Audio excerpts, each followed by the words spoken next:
बिस्मिल्लाहिर्रहमानिर्रहीम। अजीज़ तलबा, आज का जो हमारा टॉपिक है वो बहुत इंपॉर्टेंट है। मल्टीपल शॉर्ट क्वेश्चंस और basic concept of the magnetic materials possess करता है और बड़ी अहमियत का हामिल है लास्ट टॉपिक की तरह। जिस तरह लास्ट टाइम हमने सुपर कंडक्टर पढ़ा था, आज का जो हमारा topic magnetic properties of solids है। मैग्नेटिक प्रॉपर्टीज ऑफ सॉलिड को हम ब्रीफली एक्सप्लेन करेंगे जो आपके कोर्स में बयान की गई है, वरना अगर इसका ये पूरी जो है ना एक्सप्लेनेशन की जाए तो एक पूरा चैप्टर तो क्या एक पूरी बुक बनती है मैग्नेटिक प्रॉपर्टीज ऑफ सॉलिड्स की। अब हम बात कर रहे हैं कि हमारे पास जब एक बार मैग्नेट को हम देखते हैं, जैसे मैंने यहाँ एक बार मैग्नेट आपको दिखाया है, हमेशा बार मैग्नेट से फील्ड लाइन नॉर्थ से साउथ की तरफ आती है।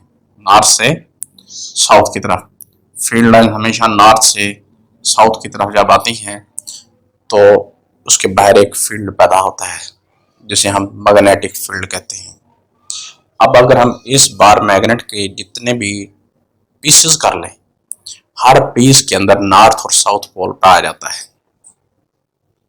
यानी नॉर्थ और साउथ को अलग नहीं कर सकते। ये मोनोपोल अचीव नहीं किया जा सकता। उसकी वजह क्या है? वो इसका जो मैकेनिज्म है कि मैग्नेटाइजेशन का, वो इसका मेन सबब बनता है। ये मटेरियल क्यों मैग्नेटाइज हुआ, ये मटेरियल क्यों मैग्नेट बना, इसकी क्या वजूहात थी। ये एक ठोस यानी सॉलिड मटेरियल है, इसकी हम स्टडी करते हैं। एक स्मॉलेस्ट छोटे से छोटा पार्टिकल जिनसे मिलकर एक सॉलिड बनता है वो एटम है। सॉलिड चाहे क्रिस्टलाइन फॉर्म में हो चाहे नॉन क्रिस्टलाइन फॉर्म में हो, उसका छोटे से छोटा यानी उसका जो पार्टिकल मेन जो उसको कॉन्स्टिट्यूट कर रहा है वो एटम है। तो हम सॉलिड का स्मॉलेस्ट पार्ट जिसे हम एटम कह रहे हैं, उस एटम का अगर हम जायजा लें तो एटम का सेंटर पर पॉजिटिव चार्ज होता है और उसके बाहर इलेक्ट्रॉन्स होते हैं। इलेक्ट्रॉन्स न्यूक्लियस के गिर्द रिवॉल्व करते हैं। कोई भी चार्ज पार्टिकल अगर हरकत में आता है या मोशन में होता है तो वो क्या पैदा करता है? करंट पैदा करता है। अगर करंट पैदा हो गया तो उस पाथ पर क्या होगा? फील्ड पैदा होगा। ये पीछे भी हमने बेसिक कंसेप्ट पढ़े थे। अब इन इलेक्ट्रॉन्स की न सिर्फ ऑर्बिटल मोशन होती है, यानी न्यूक्लियस के गिर्द ही उनका मोशन नहीं होती, बल्कि अपने एक्सिस के गिर्द भी वो रोटेट करते हुए जाते हैं, यानी उनकी स्पिन मोशन भी है। अब स्पिन मोशन की वजह से भी फील्ड पैदा होगा और ऑर्बिटल मोशन की वजह से भी फील्ड पैदा होगा। जब स्पिन मोशन और ऑर्बिटल मोशन की वजह से पैदा होने वाले फील्ड एक ही डायरेक्शन में हो तो ये एटम आपके पास क्या है? एक टिनी मैग्नेट की तरह बिहेव करेगा। इसलिए हम कहते हैं कि जो मैग्नेटिज्म है या जो मैग्नेट है वो आपके पास जो बनता है वो एटमों के अंदर पाए जाने वाली स्पिन और ऑर्बिटल मोशन का रिजल्ट होता है। उस स्पिन और ऑर्बिटल मोशन की वजह से पैदा होने वाले मैग्नेटिक फील्ड का रिजल्ट होता है। उसी रिजल्टेंट फील्ड के बुनियाद पर हम उसे मैग्नेट डिक्लेयर करते हैं कि ये मटेरियल मैग्नेटिक है या नहीं। इसी तरीके से जब हम इसकी स्पिन और ऑर्बिटल मोशन की जब हम बातें करते हैं और कहते हैं कि ये मटेरियल हमारे पास जो है आपके पास मैग्नेटिक प्रॉपर्टी पोजेस कर रहा है या मैग्नेटाइज्ड है, बेसिक रीजन उसकी ऑर्बिटल और स्पिन मोशन है। हम कह सकते हैं magnetism is due to spin and orbital motion. आपके पास जो मैग्नेटिज्म है वो स्पिन और ऑर्बिटल मोशन ऑफ इलेक्ट्रॉन है। बड़ा इंपॉर्टेंट ऑब्जेक्टिव का क्वेश्चन है जो अमूमन एग्जाम में आता रहता है कि आपके पास कि मैग्नेटिज्म किसकी वजह से पैदा होती है। मैग्नेटिज्म इज आपके पास produced due to the spin and orbital motion of electron, यानी behavior of electron in the atom। आपके पास एटम के अंदर मैग्नेटिज्म की जिम्मेदारी ले रहा है। अब बहुत सारे मटेरियल्स सॉलिड के अंदर जब हम देखते हैं, कुछ ऐसे होते हैं जो परमानेंटली मैग्नेट होते हैं, कुछ ऐसे होते हैं जिन मैग्नेटिक फील्ड में रखा जाए तो वो मैग्नेटाइज हो जाते हैं और निकाला जाए तो वो मैग्नेटाइज नहीं होते। कुछ ऐसे होते हैं जिनको मैग्नेटिक फील्ड में रख दें तो वो कभी मैग्नेटाइज होते ही नहीं। इसकी क्या वजह है? इस रीज़न की तलाश में हमारे पास जो स्टडी मिलती है मैग्नेटिक प्रॉपर्टीज ऑफ सॉलिड में, वो हमारे पास ये है कि जब एक सॉलिड वजूद में आता है उसमें बेशुमार एटम्स होते हैं। अगर एटम्स के अंदर ऑर्बिटल और स्पिन मोशन की वजह से पैदा होने वाला एक एटम की वजह से, हर एटम की वजह से, सॉलिड के अंदर बेशुमार एटम्स, हर एक एटम की वजह से पैदा होने वाला आपके पास फील्ड, चाहे वो स्पिन मोशन से पैदा हो, चाहे वो ऑर्बिटल मोशन से पैदा हो, और वो पैरेलल हो, यानी एक ही डायरेक्शन में हो, तो ऐसे मटेरियल को हम परमानेंटली मैग्नेटिक मटेरियल कहते हैं। और ये पैरामैग्नेटिक सब्सटेंसेस के नाम से पहचाने जाते हैं। पैरामैग्नेटिक सब्सटेंसेस वो हैं जिनमें magnetic field produced due to spin motion, magnetic field produced due to orbital motion आपके पास पैरेलल होते हैं, और तमाम एटमों की एक ही डायरेक्शन में आपके पास मैग्नेटिक फील्ड मिलते हैं, और आपस में इनको अगर ऐड करते जाएं हर एटम की वजह से पूरे के पूरे क्रिस्टल एक मुस्तकिल आपके पास मैग्नेट का बिहेवियर शो करेगी। इनको हम पैरामैग्नेटिक मटेरियल्स का नाम देते हैं या पैरामैग्नेटिक सब्सटेंसेस कहते हैं। बिल्कुल इसके ऑपोजिट ऐसी क्लास जिसमें हर एटम का स्पिन मोशन की वजह से पैदा होने वाला, ऑर्बिटल मोशन की वजह से पैदा होने वाला मैग्नेटिक फील्ड, यानी स्पिन मोशन से भी मैग्नेटिक फील्ड बने और ऑर्बिटल मोशन से भी मैग्नेटिक फील्ड जो पैदा होता है वो कैंसिल कर दे, यानी ऑपोजिट हो, तो फिर पूरे के पूरे आपके पास क्रिस्टल में कोई नेट फील्ड हासिल नहीं होगा। जब एक ही एटम के अंदर ये मामला हो रहा है कि वो स्पिन और ऑर्बिटल मोशन के ऊपर कोऑपरेट नहीं कर रहे, तो ऐसे सारे एटमों से जो भी क्रिस्टल बनेगा वो आपके पास नेट मैग्नेटिक फील्ड जीरो रखेगा, उनके पास नेट मैग्नेटिक फील्ड जीरो होगा। तो ऐसे सब्सटेंस को, ऐसे मटेरियल को हम डाया मैग्नेटिक मटेरियल्स का नाम देते हैं, जिसकी मिसालें आपके पास दी गई, वाटर, एंटीमनी, बिस्मथ, आपके पास कॉपर वगैरह मौजूद हैं। ये ऐसे मटेरियल हैं जिनके अंदर, ये ऐसे सॉलिड्स हैं जिनके अंदर आइटम्स के ऑर्बिटल मोशन की वजह से पैदा होने वाला फील्ड और मैग्नेटिक फील्ड पैदा होने वाला जो स्पिन मोशन की वजह से है वो एक दूसरे को कैंसिल कर देता है। ऑर्बिटल मोशन की वजह से पैदा होने वाला फील्ड और स्पिन मोशन की वजह से पैदा होने वाले फील्ड एक दूसरे को कैंसिल कर देते हैं, इसलिए हम इनके ऊपर नेट मैग्नेटिज्म यानी नेट मैग्नेटिक फील्ड कोई नहीं पैदा होता, इसलिए हम इनको डायमैग्नेटिक सब्सटेंसेस कहते हैं। एक क्लास ऐसी है जिनको हम फेरोमैग्नेटिक मटेरियल कहते हैं, जिसमें आयरन, आपके पास कॉपर, निकल, कोबाल्ट वगैरह भी शामिल हैं, और आपके पास स्पेशली ये कंपाउंड इनको मिलाकर बनता है जिसे हम अलॉय कहते हैं, वो है अल्निको। आपके पास इसमें एल्युमिनियम, निकल, कोबाल्ट का ये अलॉय है। ये ऐसा बिहेवियर शो करता है जिसमें एटम्स, बहुत सारे एटमों का मजमूआ आपस में एक नेट मैग्नेटिक फील्ड पोजेस करता है, और ओवरऑल क्रिस्टल के अंदर हमारे पास जो नेट है मैग्नेटिक फील्ड नहीं मिलता। ऐसे मटेरियल को हम फेरोमैग्नेटिक मटेरियल्स का नाम देते हैं। फेरोमैग्नेटिक मटेरियल्स का नाम देते हैं उनमें आयरन, कोबाल्ट, निकल, क्रोमियम डाइऑक्साइड और एल्निको हमारे पास शामिल हैं। एल्निको में एल्युमिनियम, निकल, कोबाल्ट ये अलॉय है। Ferromagnetic material are of great interest for the engineers. इनकी इस बिहेवियर की वजह से बड़े अहमियत के हामिल हैं। इन मटेरियल्स में क्या होता है कि ग्रुप ऑफ एटम्स आपस में कोऑपरेट करते हैं और एक मैग्नेटिक फील्ड बनाते हैं। इनको हम डोमेन्स कहते हैं, इनको हम डोमेन्स कहते हैं।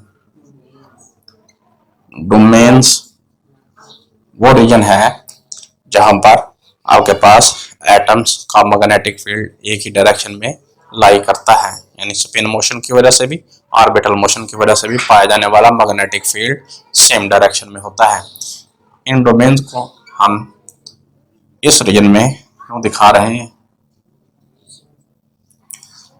आपके पास ये रीजन है जहां पर तमाम तर एटमों की डायरेक्शन एक ही है, और इसी तरीके से इस रीजन में हम देखें तो इन एटमों की डायरेक्शन आपस में तो एक है मगर इनके ऑपोजिट भी दिखाई दे रही है, या इनके अलाउंग पैरेलल नहीं है। इसी तरीके से हम डिफरेंट अगर डोमेन्स का माइक्रोस्कोपिक देखें तो हमारे पास किसी में फील्ड इस डायरेक्शन में और किसी में फील्ड आपके पास इस डायरेक्शन में, किसी में फील्ड आपके पास यूं, यानी they are cooperating with each other but overall the substance have the different effects. Overall जो सब्सटेंस है वो डिफरेंट इफेक्ट है, जिसकी वजह से नेट वो हमें सब्सटेंस मैग्नेट होता हुआ दिखाई नहीं देता। बाद में जब उसको मैग्नेटिक फील्ड अप्लाई करते हैं फिर वो अपनी मैग्नेटिक बिहेवियर को शो करता है। अब हम डोमेन की डिटेल बयान कर रहे हैं। डोमेन्स वो रीजन है जहां पर एटम्स या group of atoms in ferromagnetic substances आपके पास cooperate with each other and show their magnetic behaviour. एक ग्रुप ऑफ एटम, इस रीजन के तमाम एटम, ये डोमेन्स मिलीमीटर के साइज में होती हैं या इससे भी कम साइज में होती हैं। Domains are in the size of millimetre और लेस देन मिलीमीटर। इनका साइज बहुत छोटा होता है, मगर आपके पास इनमें जो एटम्स की तादाद है दे आर वेरी लार्ज। इनके अंदर जो एटमों की तादाद है वो आपके पास 10 की पावर 12 से 10 की पावर 16 तक है। मिलीमीटर में साइज है इनका, मिलीमीटर इन साइज, और पोजेसेस आपके पास 10 की पावर 12 टू 10 की पावर 16 एटम्स इन रीजन, एक रीजन में जो आपस में कोऑपरेट करते हैं। अब इन फेरोमैग्नेटिक मटेरियल्स को फिर हम दो कैटेगरियों में तकसीम करते हैं, सॉफ्ट और हार्ड आपके पास मैग्नेटिक मटेरियल। वो किस तरीके से कि जब इस डोमेन्स को या इस क्रिस्टल को उठाकर, जिसमें ये डोमेन्स माइक्रोस्कोपिक व्यू दिखाया गया है, इसको उठाकर हम एक मैग्नेटिक फील्ड में रखते हैं का माइक्रोस्कोपिक व्यू लिया तो हमें ये डोमेन्स नजर आए।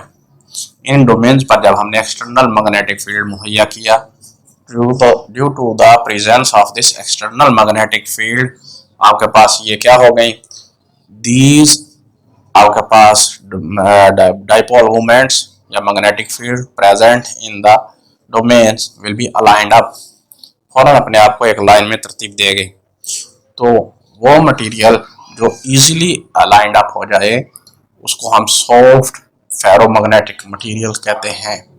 कुछ ऐसे मटेरियल्स होते हैं जो आसानी से अपने आप को अलाइंड अप नहीं करते, यानी जिनके अंदर डोमेन्स इजीली अलाइंड अप नहीं होती, वो आपके पास हार्ड फेरोमैग्नेटिक मटेरियल कहलाते हैं। स्टील उसकी एक एग्जांपल है, आयरन इसकी मिसाल है सॉफ्ट की। अब उसमें जो स्टील है वो आपके पास हार्ड आपके पास मैग्नेटिक मटेरियल है। अगर यही डोमेन्स इजीली अलाइंड अप कर जाए, एक ही तरतीब में आ जाए, तो आपके पास सॉफ्ट मैग्नेटिक मटेरियल है। अगर यही डोमेन्स इजीली ना हो, बड़ा स्ट्रॉन्ग मैग्नेटिक फील्ड मुहैया करना पड़े जिसके नतीजे में ये वापस अपना मैग्नेटिक बिहेवियर शो करें, तो फिर वो हार्ड मैग्नेटिक मटेरियल्स हैं। अच्छा, इनमें फ़ायदा क्या है कि सॉफ्ट मटेरियल जिस तरह इजीली आपके पास मैग्नेटाइज होता है, उसी तरह आपके पास डीमैग्नेटाइज भी आसानी से हो जाता है, और जो हार्ड है वो उतना ही डिफ़िकल्ट हो जाता है आपके पास। जब कोई फेरोमैग्नेटिक मटेरियल एक बार मैग्नेटाइज हो गया तो वो किस तरह डीमैग्नेटाइज होगा। बाद ऐसे फेरोमैग्नेटिक मटेरियल्स हैं, जैसे जिसकी मिसाल दी कि सॉफ्ट आपके पास फेरोमैग्नेटिक मटेरियल, उसको रूम टेम्परेचर पर, कुछ ऐसे सॉफ्ट फेरोमैग्नेटिक मटेरियल हैं जो रूम टेम्परेचर पर ही थर्मल वाइब्रेशन, रूम टेम्परेचर के पर ही जो थर्मल वाइब्रेशन पैदा होती है, उनके ऑर्डर लाइंस टूट जाती हैं, यानी उनकी अलाइनमेंट टूट जाती है और वो डिसऑर्डर वापस उसी शक्ल में जाना शुरू हो जाते हैं, वापस उसी शक्ल में जाना शुरू हो जाते हैं। और वो ऐसे मटेरियल जब उनको मैग्नेटिक फील्ड में रखा जाता है तो वो अपना मैग्नेटिक बिहेवियर दिखाते हैं, और जो ही उनको किसी आप जो है ना हॉट बॉडी में या हाई टेम्परेचर पर आप रखते हैं तो आपके पास क्या है, उसके अंदर ऑर्डर लाइंस ख़त्म हो जाती हैं। एक जैसे मैंने बताया कि स्टील की रॉड को हमने सोलिनॉइड के अंदर रखा और वो मैग्नेटाइज हो गई, हाई मैग्नेटिक फील्ड हमने मुहैया किया, और दोबारा उसको डीमैग्नेटाइज करने के लिए उसको हीट करना पड़ेगा, हीटेड आपके पास जो है ना सोलिनॉइड में रखना पड़ेगा, ऐसे यानी मटेरियल में जहाँ से जैसे हीटर नहीं होता उसको हीटर में पोजेस करना पड़ेगा, और फिर उसकी ऑर्डर लाइन जो है वो टूटेंगी। तो हर मटेरियल का अपना अपना जो है वो टेम्परेचर होता है, ये डिफरेंट मटेरियल्स के लिए डिफरेंट होता है, जिसके ऊपर उनकी ऑर्डर लाइंस ब्रेकअप करती हैं, यानी अलाइंड अप टूटती है।